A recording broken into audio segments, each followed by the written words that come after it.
नमस्कार दोस्तों। आज फिर पेश है आपके सामने एक नई कहानी जिसका टाइटल है भगवान कहाँ है। मैं कई दिनों से बेरोजगार था। एक एक रुपए की कीमत जैसे करोड़ों लग रही थी। इसी उठा पटक में था कि कहीं नौकरी लग जाए। आज एक इंटरव्यू था, पर दूसरे शहर जाने के लिए जेब में सिर्फ 10 रुपए थे। मुझे कम से कम 200 रुपयों की जरूरत थी। अपने इकलौते इंटरव्यू वाले कपड़े रात में धो, पड़ोसी की प्रेस मांग के तैयार कर पहन, अपनी योग्यताओं की मोटी फाइल बगल में दबाकर 2 बिस्कुट खा के निकला। लिफ्ट ले, पैदल, जैसे तैसे चिल्लाती धूप में तरबतर, बस इस उम्मीद में स्टैंड पर पहुंचा कि शायद कोई पहचान वाला मिल जाए जिससे सहायता लेकर इंटरव्यू के स्थान तक पहुंच सकूं। काफी देर खड़े रहने के बाद भी कोई नहीं दिखा। मन में घबराहट और मायूसी थी कि क्या करूं, अब कैसे पहुंचूंगा। पास के मंदिर पर जा पहुंचा। दर्शन कर सीढ़ियों पर बैठा था। मेरे पास में ही फकीर बैठा था। उसके कटोरे में मेरी जेब और बैंक अकाउंट से भी ज्यादा पैसे पड़े थे। मेरी नजरें और हालात समझ के बोला, कुछ मदद चाहिए क्या? मैंने बनावटी मुस्कुराहट के साथ बोला, आप क्या मदद करोगे?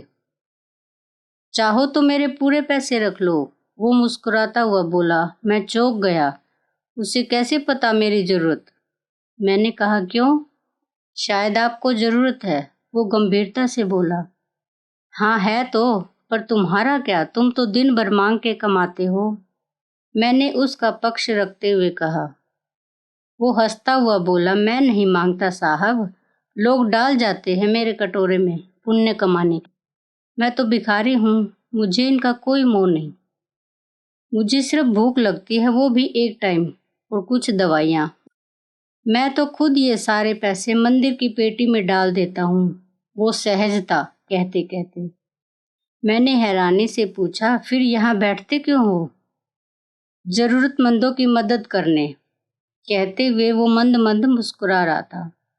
मैं उसका मुख देखता रह गया। उसने 200 रुपये मेरे हाथ पर रख दिए और बोला, जब हो तब लौटा देना। मैं उसका शुक्रिया जताता हुआ वहां से अपने गंतव्य तक पहुंचा। मेरा इंटरव्यू हुआ और सिलेक्शन भी। मैं खुशी खुशी वापस आया। सोचा उस फकीर को धन्यवाद दे दूं। मैं मंदिर पहुंचा। बाहर सीढ़ियों पर भीड़ लगी थी। मैं घुस के अंदर पहुंचा। देखा वही फकीर मरा पड़ा है। मैं भौचक्का रह गया। मैंने दूसरों से पूछा, यह कैसे हुआ? पता चला वो किसी बीमारी से परेशान था, सिर्फ दवाइयों पर जिंदा था। आज उसके पास दवाइयाँ नहीं थी और न उन्हें खरीदने के पैसे। मैं अवाक सा उस फकीर को देख रहा था। अपनी दवाइयों के पैसे वो मुझे दे गया था, जिन पैसों पर उसकी जिंदगी का दारोमदार था। उन पैसों से मेरी जिंदगी बना दी। भीड़ में से कोई गाली देता हुआ बोला, अच्छा हुआ मर गया, ये भिखारी भी बोझ होते हैं, कोई काम के नहीं।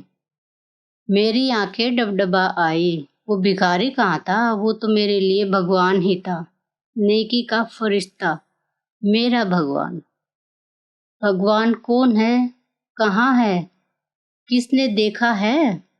बस इसी तरह मिल जाते हैं। हे मेरे प्रभु, आपको कोटि कोटि प्रणाम। नमस्कार।